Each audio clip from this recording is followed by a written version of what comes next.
Chapter 9. Fruit. Raj is waiting at the curb. His eyes are fixed on the cars driving up and down the street.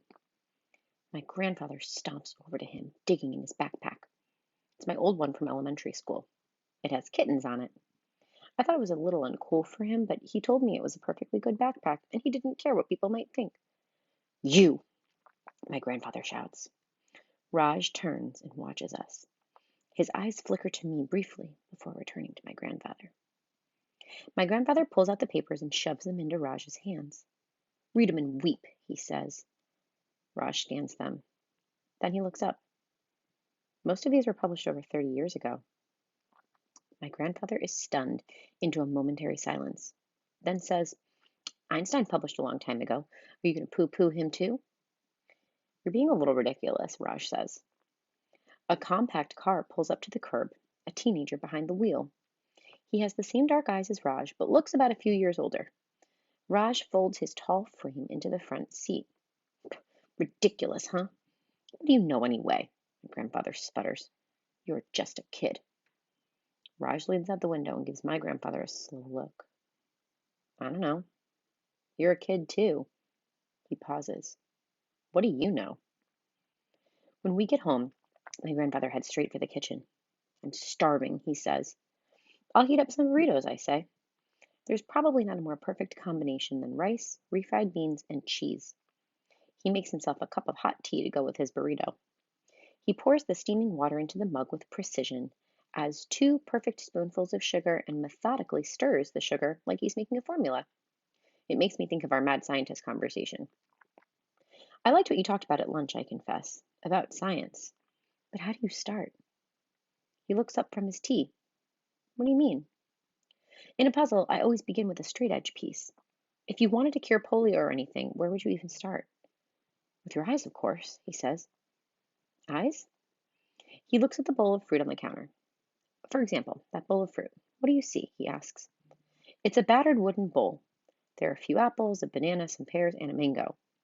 I'm pretty sure my mom got the mango on sale because she doesn't usually buy them otherwise. A bowl of fruit? I say. Is the fruit alive or dead? He probes. I look at it more closely. The apples are red and shiny, and the banana doesn't have any bruises. Alive. He picks up the apple, turning it. Is it, though? Is it attached to a root system? Is it ingesting nutrients, water? Those are all signs of life. I guess not, I say. He waves the apple at me. It actually begins dying the minute you pick it. Then he goes to the counter and takes a knife from the butcher block. He slices into the apple, exposing a neat row of dark brown seeds. Now, he says, touching them with the tip of his knife. What about these? Dead, I guess. And this is trickier. They're dormant, waiting. Bury them in soil, give them water and sunlight, and they'll grow. In a way, they're immortal. And they were inside the apple all along. I'm kind of blown away. I thought science was all experiments in laboratories, I admit. My grandfather shakes his head. The most powerful tool of a scientist is observation. Galileo, the father of modern science, observed that Jupiter has moons orbiting it, proving that the Earth is not the center of anything. His observations force people to think differently about their place in the universe. Then he looks around and says, but now that you've mentioned it, I'm going to need a laboratory. For what? For analyzing the T. Melvinius when we get back to it, of course, he says, like it's so obvious. I need to replicate my results if I'm going to publish. I think for a minute. Our house isn't exactly huge. What about the garage, I suggest. We go out to the garage and my grandfather does a slow tour. One half is clear from my mom's car, but the other half is stacked with boxes of props from her shows over the years. There's an old workbench that was my dad's, our bikes, and a freezer. My mom likes to stock up on frozen foods before she goes into production on a show. My grandfather rubs a non-existent beard on his chin. Electricity, decent lighting. It's not climate controlled, but it could be worse. At least not in the desert like Oppenheimer. I just look at him. Robert Oppenheimer, World War II. We haven't gotten that far in history, I explain. We're still at ancient Greece. Robert Oppenheimer was a brilliant physicist. He ran the Manhattan Project, which developed the atomic bomb. Oppenheimer tested the atomic bomb in the middle of the desert in New Mexico. How? I say. He looks around. Well, no time like the present. Let's get this place organized.